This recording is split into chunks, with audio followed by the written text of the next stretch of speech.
A wise person once said someone who lacks a vision of their future will always return to their past.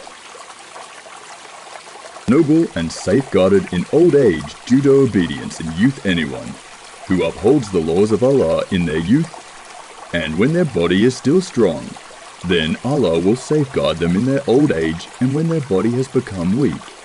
And Allah will bestow enjoyment in hearing and sight, ability, strength, and also intellect. I value someone who has manners more than knowledge. If it's just knowledge, even the devil has more knowledge than humans. People struggle throughout their lives for the world, but when they die, the world only provides them with a piece of land to be buried in. Busy working, but provision never seems to be enough.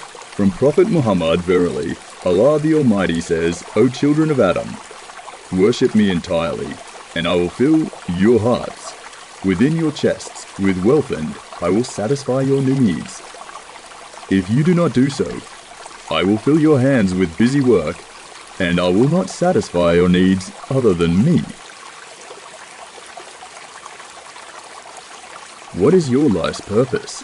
The Prophet Muhammad said, whoever wakes up in the morning and only thinks about the world, as if he does not see Allah's wrath upon him, then Allah will instill 4 diseases in him. 1. Endless confusion.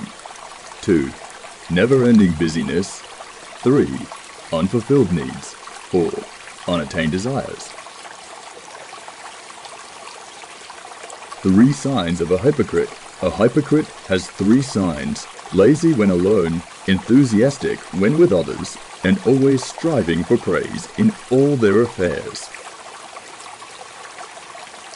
Still sleeping after dawn.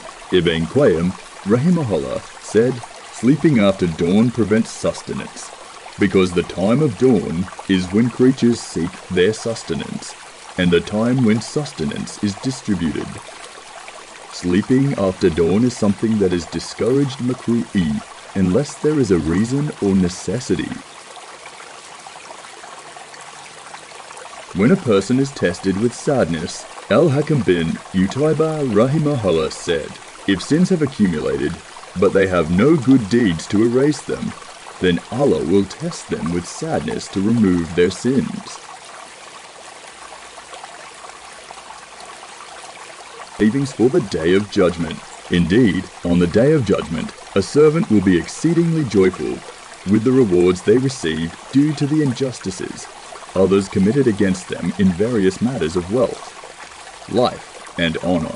A wise person will consider it as savings to face the Day of Judgment, which they will greatly need. They will not diminish these rewards by seeking the vengeance that would provide them with no benefit at all. The roots of sin are 3. 1. Arrogance. This is what made Satan disobedient. 2. Greed. This is what led Adam apace be upon him to be expelled from paradise. 3. Envy. This is what enabled one of Adam's children to kill his brother.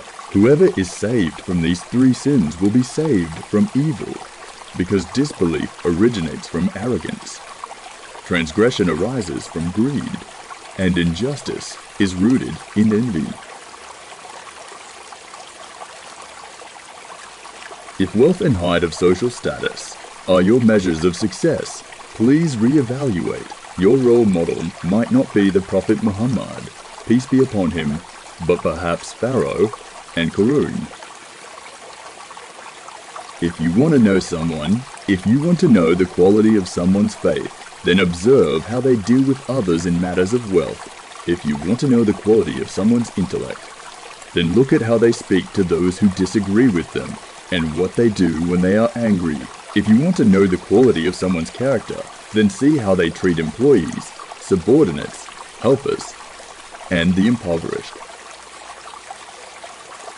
3 aspects of patience. The 3 aspects of patience are: do not narrate the calamity that befalls you. Do not express the pain in your heart due to the calamity. Do not boast of your patience if you have succeeded in being patient. We easily commit sins because what we think about is the pleasure, not the consequence. But we find it difficult to worship because what we think about is the fatigue, not the reward condition of a sinner. A person who indulges in sin, no matter how many worldly pleasures they possess, will always have a life that feels empty and filled with profound sadness. Indeed, it is not with jesting and laughter that we can attain paradise, but rather with sorrow and suffering.